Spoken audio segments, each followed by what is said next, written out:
Good morning. Today we continue with our story, The Chocolate Touch. We are going to be reading chapter 11. We left off where John finally told his dad what was going on and how everything turned to chocolate when he put it in his mouth. So his dad had taken him to Dr. Cranium's, who diagnosed him with chocolate-itis and called it Dr. Cranium's disease. So we are going to try to read and find out if there's a solution to John's problem, because he still has not been able to solve his problem. Mrs. Midas was much upset when Mr. Midas told her that John had Dr. Cranium's disease. He said it was chocolate-itis, Mr. Midas explained, a worried frown on his face. But he's calling it Cranium's disease because it was his discovery. Dr. Cranium didn't do it, John said. It's magic. It all started after I ate that chocolate. I'm scared, he added. Mrs. Midas sat down and dabbed her eyes with a lace handkerchief. She was crying. Okay, let's look at the word dabbed. Dab means to pat gently. Mr. Midas blew his nose, said he had to attend to something, and abruptly left the room. And if we look at the word abruptly, that means quickly. John had been so busy feeling sorry for himself that he had not realized how his mother and father would feel about his chocolate disease. Never mind, Mother, he said, putting his arm around her shoulders. It's all right. Really, nothing was all right, but he couldn't bear to see his mother's tears. He kissed her wet cheek. Her eyes were shut as his lips softly touched her, so he didn't see the change right away. Then his lips began to feel sticky. He opened his eyes. His mother had turned into a lifeless statue of chocolate. John ran wildly out of the house without thinking where he was going or what he was going to do. All he knew was that somehow he must get help.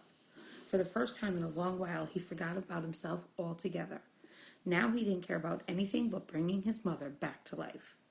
Without quite knowing how he got there, John found himself at the corner where he had bought the chocolate box. The lot was no longer an untidy rubbish dump. The neat red brick building with 2 show windows was exactly where it had been in the first place. But the display of candy he had previously seen in the windows was no longer there. In one window, John saw a chocolate trumpet, a chocolate pencil, and a silver dollar with a piece bitten out of it. In the other window, he saw a cafeteria tray littered with chocolate utensils and the remains of chocolate lunch. Clearly, this place was the right one. Clearly, the proprietor must know a lot about John's hateful chocolate touch. John rushed into the store. And if we look at the word proprietor, that means owner. It's the one who owns it. The proprietor was standing behind the counter, carefully polishing something small and round and flat and silver.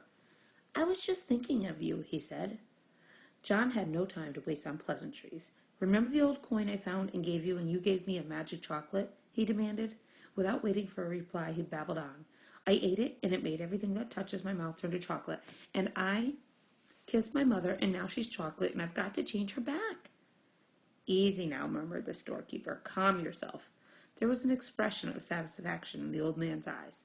It's all your fault, John declared. If my mother isn't made better again, I'll fight you till you're dead. My goodness, the storekeeper exclaimed. Whose fault did you say? Yours, John said. If you hadn't taken that money, I wouldn't have. Now, John, the storekeeper interrupted, I must insist on honesty. I'm glad to hear that you're thinking about your mother for a change. Unselfishness is important, but honesty is also important. If you'll be truthful, perhaps I can help you. John's ears reddened. It was becoming unmistakably evident to him that he had only himself to blame for all this unhappiness. He looked straight into the storekeeper's eyes. I'll do anything. I'll work for you all my life for nothing if you turn my mother back. You could turn me to chocolate instead if you want. The storekeeper apparently ignored John's offers.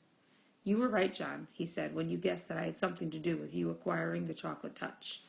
And acquiring means getting. Like he got it from him. But you yourself earned the coin that bought the chocolate touch. Only greedy people could even see that kind of money. Dr. Cranium was right up to a point. I suppose that one could say that you had chocolate-itis, but it was just an outward sign of selfishness.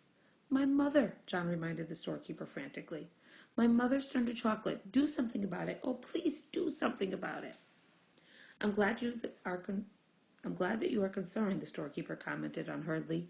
Part of your cure is to be concerned about other people. You have been so greedy that you didn't care what happened to other people. Well, I know, John admitted woefully, but please decide about me later, and please make my mother better now. Well, John, the storekeeper said, if you had to choose between getting rid of your chocolate touch and restoring your mother to life, which would it be?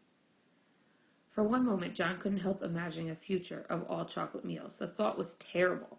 But then he thought of his mother, as she had been when he had left her, a motionless chocolate statue, unable to speak, her chocolate hands still holding her lace handkerchief. Without further hesitation, John said, help my mother. Well, John, the storekeeper said, I'm going to give you another chance.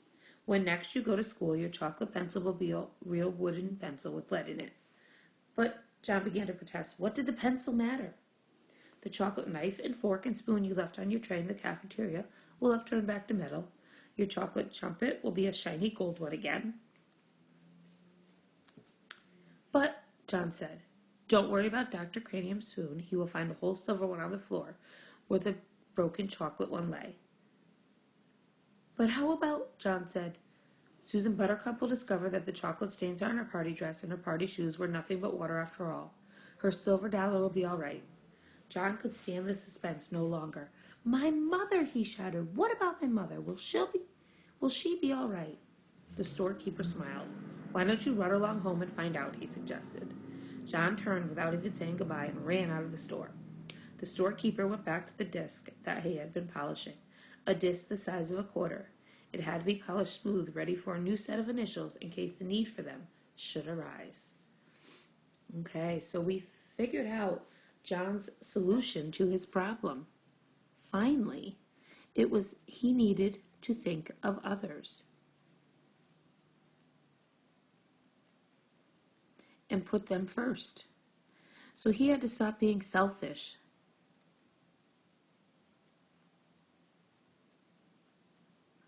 to get rid of the chocolate touch. Now we still have to make sure that all this stuff goes back to normal in our last chapter on Friday. So tomorrow we will see what happens. Now I do want to add the storekeeper, the owner, to our list of characters. Chocolate touch, good, okay.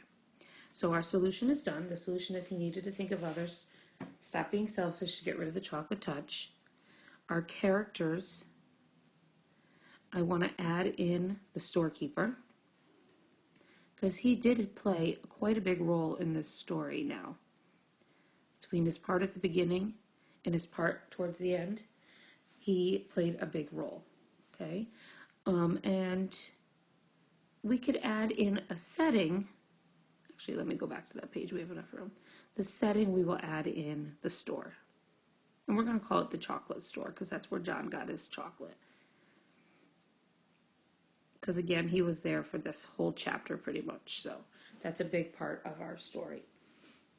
So you have 3 vocabulary words. You had abruptly, which means quickly, proprietor, which means owner, and acquiring, which means getting. So you're going to go answer some questions on chapter 11, and tomorrow we will read the last chapter of this story.